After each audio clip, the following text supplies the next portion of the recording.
Hey everybody, Lakes Region Aquariums here today. I want to thank everybody so much for giving love to my channel for the past couple of years or so. I just hit 100 subscribers and it's a really good feeling. I really appreciate it. I'm glad people are checking out my videos. So we are celebrating by feeding all my fish tanks, all my freshwater fish tanks with some frozen food today. So what we do is we thaw out a whole bunch of good stuff. We mix it with garlic guard, which is really good to get in their immune systems. I've talked about that before, and we let it thaw out for a few minutes in the actual food that we're going to be feeding. So what we got is just bloodworms, brine shrimp, oysters, some silverside for Meg. The oysters and the silverside are for Meg, and then the smaller feed is definitely for the smaller fish, obviously. So we start off with the Oscar tank. We give him a little, like a couple good spurts of the frozen food in there, and he kind of grazes around, gets his fill, and we kind of let the rest soak to the bottom, or float to the bottom, so the bichers can get some. The next up, we got my beautiful girlfriend's tank. We just put some Liguidia in there, so we've got a little floating foliage issue going on in there. But the fish don't mind either way. They're getting their good food. They go crazy. The oldest bleeding heart tetras on the planet are in her tank. I love those fish. And these guys just have a really good time foraging around. Super aggressive eaters. So much fun to watch. These guys, this is such an awesome tank. The Keeley fish are in there now. And it's just a happy, happy aquarium. Really low tech. So it's just simple and it works. So really fun tank. She's got some bottom feeder action. These guys always come out during the big feedings, and they kind of forage around. And she's got a whole bunch of loach in there we didn't get any footage of, but she's got so many loaches in there. It's awesome watching them kind of noodle around and do their thing. But watching the corridors is a lot of fun too. The most beautiful fish in the house is the L397 Pleco. Beautiful fish. So we got Plant City coming up next. This is a lot of fun to feed this tank. The fish just go absolutely nuts. You can see the behavior of the head and tail light tetras I was talking about the other day.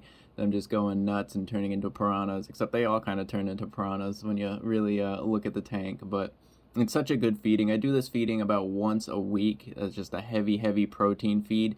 And then always after these huge feedings, I do a big water change pretty much the next day on all these tanks, just in case there was a little bit of an overfeeding issue. But everybody gets some. I mean, there's so many bottom feeders in our tanks that anything that does make it to the bottom usually will get gobbled up by whatever lurks down below. So it's really fun to watch these guys. So it's really cool.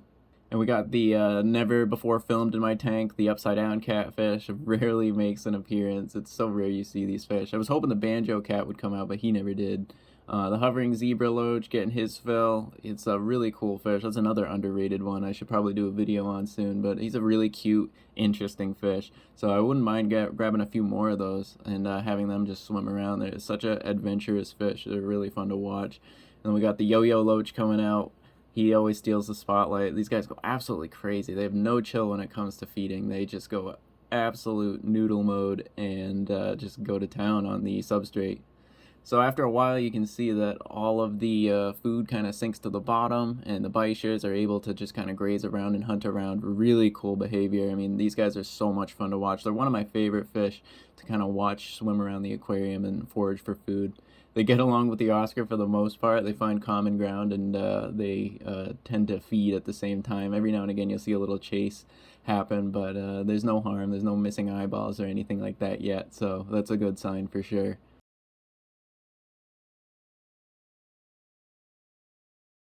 And now we got Meg's tank. Meg's tank is a huge, huge feed. I mean, the rainbow fish in there are absolutely massive. I mean, they're about almost 5 inches, some of them. The biggest one's probably 5 inches. And Meg's just a colossal fish in general. But the roseline sharks are huge. The Siamese algae eaters who don't eat algae anymore just kind of graze off of all this food. And we got a huge pleco in there that has not been filmed yet. He lurks around and kind of soaks up what everybody else tends to miss, if they do miss any.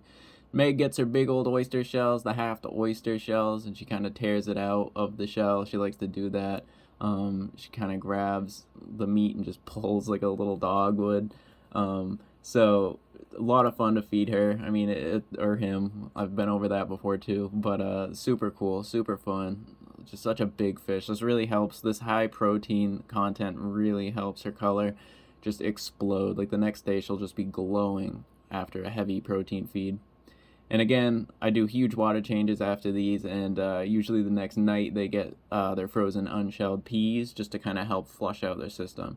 Really appreciate everybody watching these videos. Thank you so much for checking them out, and I hope you guys continue to do so. Have a good rest of your day.